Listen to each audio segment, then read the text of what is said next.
تاکہ پھر سے پہلے جو NRO 1 بنا تھا ان کو ساروں نے انہوں نے مل کے جو چوری کی جنرل مشرف نے NRO دے دیا، اب یہ NRO 2 ہوگا۔ ان کا مقصد صرف یہ ہے کہ وہ اسمبلی پہ آئیں۔ سب سے پہلا یہ کام میں آج آپ کو کہہ رہا ہوں، انہوں نے نیب کو ختم کرنا ہے، انہوں نے اپنے کرپشن کیسز ختم کرنے ہیں۔ اس وقت حالات یہ ہیں کہ یہ جو سارے ضمانت کے اوپر ہے، ڈر کس چیز کا ہے؟ ان کے سارے کیسز آنے لگے ہیں سامنے، تو وہ جلدی جلدی ہٹانا چاہتے تھے کہ کسی طرح یہ اپنے کیسز سے نکل جائے۔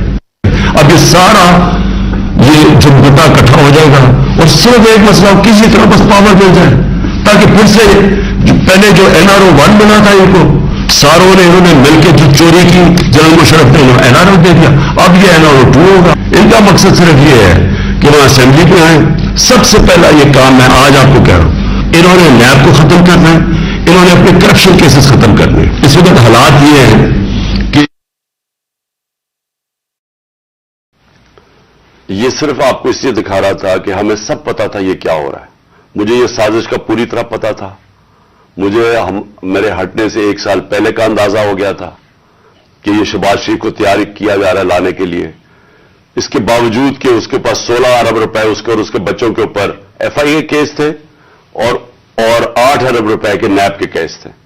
تو مجھے یہ سارا پتا تھا یہ ہو رہا ہے، اور مجھے افسوس کی بات یہ ہے کہ میں جب بھی پوچھتا تھا جنرل باجوہ سے تو ہمیشہ کہتے تھے کہ نہیں، ہم تو کسی صورت ہم ایسا نہیں کر سکتے، ہم تو کنٹینیوٹی چاہتے ہیں۔ تو اس کا نتیجہ کیا ہوا؟ وہ آ گیا، شہباز شریف آ گیا، اور آپ کے سامنے جو ملک کے اب حالات ہیں، آپ ساری قوم کے سامنے ہیں۔ میرا پوائنٹ یہ ہے آج کہ میں ابھی اناؤنسمنٹ جو کرنے لگا ہوں، اس سے پہلے میں صرف یہ پوچھنا چاہتا ہوں، کون ہے ذمہ دار اس کا؟ کیا کوئی اس کا جواب دے گا کہ اچھی بلی گورنمنٹ چلتے ہوئے اس کو گرا کے ان چوروں کو اوپر لے آئے ہیں؟ اور میرا اگلا سوال یہ ہے کہ اس کے بعد جو ہمارے اوپر سختیاں کی گئی، جو سوشل میڈیا پہ جو میڈیا جو ہماری حمایت کرتا تھا، کیسز کی میرے اوپر بارش ہو گئی، مجھے دہشت گردی کا کیس کروا دیا۔ 25 مئی کو پولیس نے جس طرح ہمارے اوپر ظلم کیا، اور جب ہم پولیس والوں سے پوچھتے تھے وہ کہتے تھے جی ہمیں پیچھے سے آرڈر ہے۔ جس طرح کا ہمارے اوپر ظلم کیا گیا، میں سوال یہ پوچھتا ہوں کہ کیا ہم بھیڑ بکریاں ہیں؟ ہم کیڑے مکوڑے ہیں کہ آپ جب فیصلہ کریں پہلے اور میں نے آپ کے کانوں سے، جنرل باجوہ کے کانوں سے سنا کہ یہ کرپٹ ہے، اب آپ نے فیصلہ کیا کہ یہ ٹھیک ہو گئے ہیں، اور آپ نے فیصلہ کیا کہ جناب یہ آپ ملک کو ٹھیک کریں گے۔ تو کیا ہم وہ کیڑے مکوڑے ہیں کہ جدھر آپ بھیڑ بکریوں کو دھکیلیں گے ہم ادھر چلے جائیں گے؟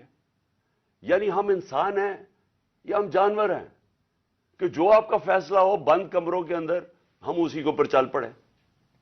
اور آپ کو جب نظر بھی آ رہا تھا کہ پاکستانی قوم ان کو ریجیکٹ کر رہی ہے، ہمیں تو ہمارے ساتھ میرا تو فائدہ کروا دیا، مجھے تو اللہ نے کبھی اتنی عزت دی نہیں جو اس کے بعد ملی ہے، لیکن ملک کو کدھر پہنچا دیا آج۔ اور میں کیا یہ پوچھنا چاہتا ہوں کہ پاکستان کا مستقبل ہے کہ پہلے یہ لوٹیں گے، اب ان کے بچے تیار ہو گئے لوٹنے کے لیے، کیا اب ہم ان کو لے کے آئیں گے؟ اور اگر ہم ان کے خلاف جائیں گے اور ہم ان کو ریزسٹ کریں گے تو ہمیں پھیٹا لگایا جائے گا، ہمارے پر کیسز کیے جائیں گے، ہمیں ڈرایا جائے گا۔ مجھے ابھی بھی کہہ رہے ہیں کہ جی آپ اگر یہ آپ نے گورنمنٹ چھوڑ دی تو آپ کے اوپر بڑا ظلم ہوگا، آپ کی پروٹیکشن چلی جائے گی۔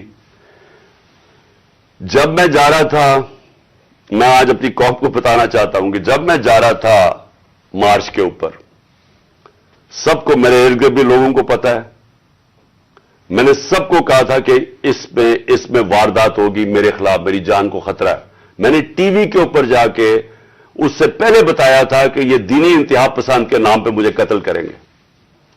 ہر روز جب میں مارچ پہ جاتا تھا اور میں بشرا بیگم کو خدا حافظ کہتا تھا، میں تو ان کو سلام کرتا ہوں کہ ان کو پتا ہوتے ہوئے کہ میری جان خطرے میں تھی، اس کے باوجود وہ مجھے کہتی تھی کہ نہیں جاؤ، یہ جہاد ہے، یہ اللہ کے لیے آپ کام کر رہے ہیں۔ کوئی اپنی زندگی خطرے میں نہیں ڈالتا پیسے کے لیے یا اقتدار کے لیے، کوئی زندگی خطرے میں نہیں ڈالتا۔ جہاد کے لیے جب آپ اللہ کے لیے کام کر رہے ہیں تب آپ پتا ہوتے ہوئے کہ اب زندگی خطرے میں، اس کے باوجود جاتا تھا میں، اور میں جیسے ٹھیک ہوں گا